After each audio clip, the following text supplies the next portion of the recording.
After creating an impersonation account to allow users access to ACT via the web, we need to use the website administration tool within ACT to complete the configuration of the server so that users can access the ACT database on our ACT website. So in this video, we're going to build our ACT website. Now these steps can only be done with an administrator account on Windows. So when you launch ACT, you should right-click the icon and then choose Run as Administrator. When the user account control window appears, click Yes, and ACT will launch. Okay, now I'm going to log into my database. And now that I've opened my database, I'm going to go to the Tools menu at the top of the screen. And from here, I'm interested in Website Administration. Now the Website Administration window gives us several tabs at the top, and it's important for us to complete each one of them.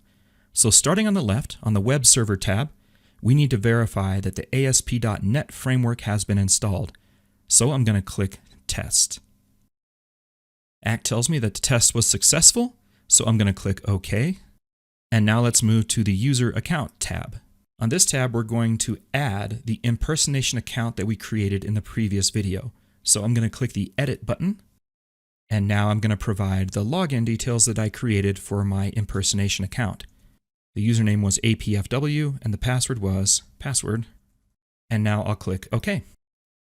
ACT verifies that this user is correct, and the test was successful, so I'll click OK. Next is the Add Remove Database tab. For Website, I'm going to choose Default Website, but if you have someone managing your website, you will want to have this website available before you install ACT Premium for Web. For virtual directories, I'm going to leave it with APFW because this was the virtual directory that was created during my install.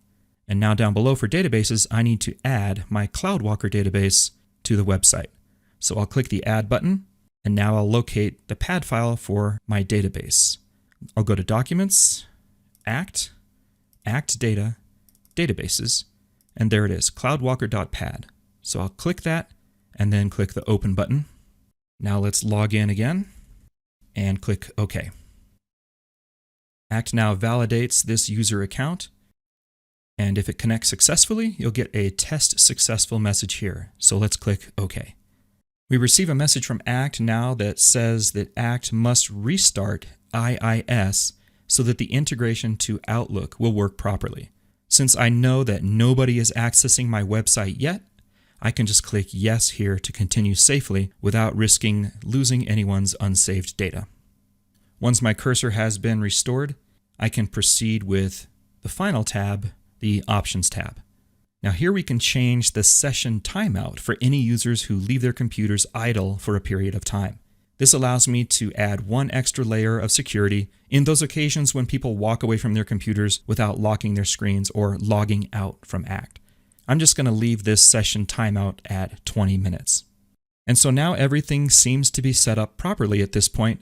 So let's take a look at our ACT website just to verify that our login page displays.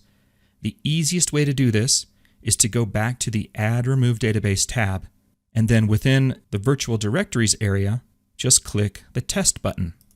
This will let you choose the browser that you want if you don't have a default browser set up on your computer. For best results, use Microsoft Edge or Google Chrome. This launches a browser and it takes you directly to your ACT for Web login screen.